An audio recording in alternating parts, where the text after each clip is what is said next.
Selain kerja, aku juga punya aktivitas yang seru loh. Ini ceritaku. Hai, aku Agnes dari Kendal, Jawa Tengah. Aku pernah punya pengalaman bikin buku bareng anak-anak berjudul Kampung Musim. Ingat banget waktu itu anak-anak sangat antusias dari proses menulis sampai dijadikan buku dan mereka baca berulang-ulang. Spirit itu yang jadi semangat saya bahwa literasi tidak hanya tentang membaca tetapi juga ada hubungan timbal balik dengan berkarya bersama. Lalu tahun 2020 awal pandemi gitu, banyak anak-anak yang mulai belajar dari rumah.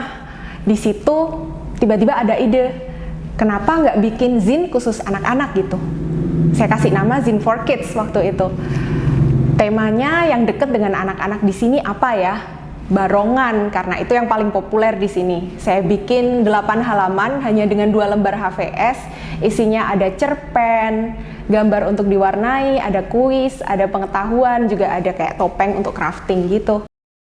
Nah, ternyata kejutan dari Zin itu malah membukakan pintu buat aku kenal dengan teman-teman di sini, teman-teman baru yang juga peduli dengan literasi dan kegiatan anak-anak.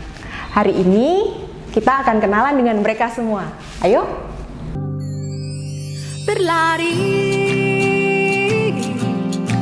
melintas. Kita mau pergi ke daerah perbukitan di Kecamatan Pageruyung buat ketemu Mas Eka.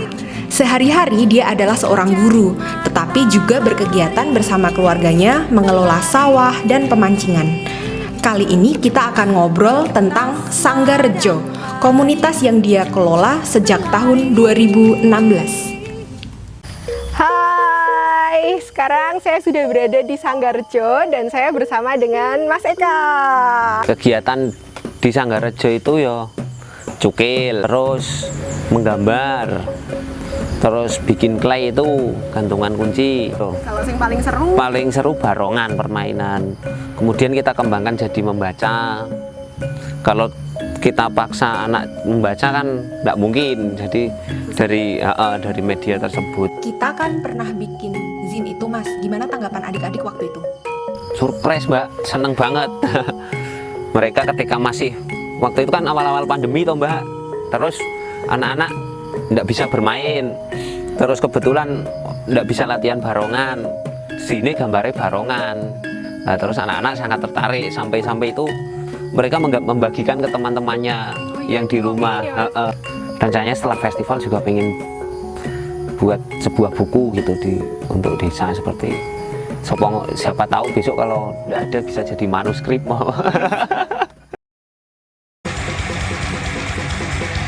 Kita mau ngobrol dengan kakak adik yang keren nih. Namanya Mas Faton dan Mas Rifki. Mereka adalah freelance illustrator.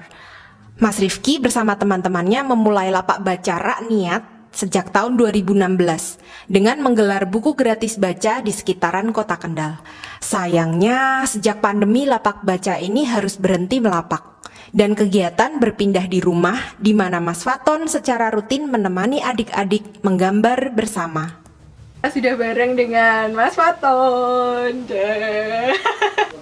Kan saya sering gambar di sini. Mungkin kan mereka lihat gitu kan. Lihat aku gambar terus minta diajarin. Kan juga ada bacaan nih buat anak. Ada yang datang?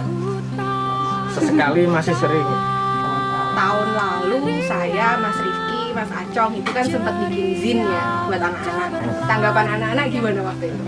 Itu menarik sih. Mereka juga kayak apa ya, wah ini apa ini kayak baru gitu kan. Kan itu ada cerita, ada yang nanti gunting topeng gitu kan. Nah itu mereka kayak aku pengen yang mewarnai, aku pengen yang buat topeng gitu kan, punya ininya sendiri-sendiri pasti bagi itu. Tertarik mereka gitu. Kami berasal dari latar belakang yang berbeda, tapi literasi bisa menjadi media untuk berkarya bersama, membuat zin, clipping, dan sekarang buku kumpulan cerita sahabat dari anak-anak seluruh Indonesia. Ternyata literasi bisa menyatukan kita semua. Salam literasi dari kami, pemuda yang berjabat tangan di kampung halaman.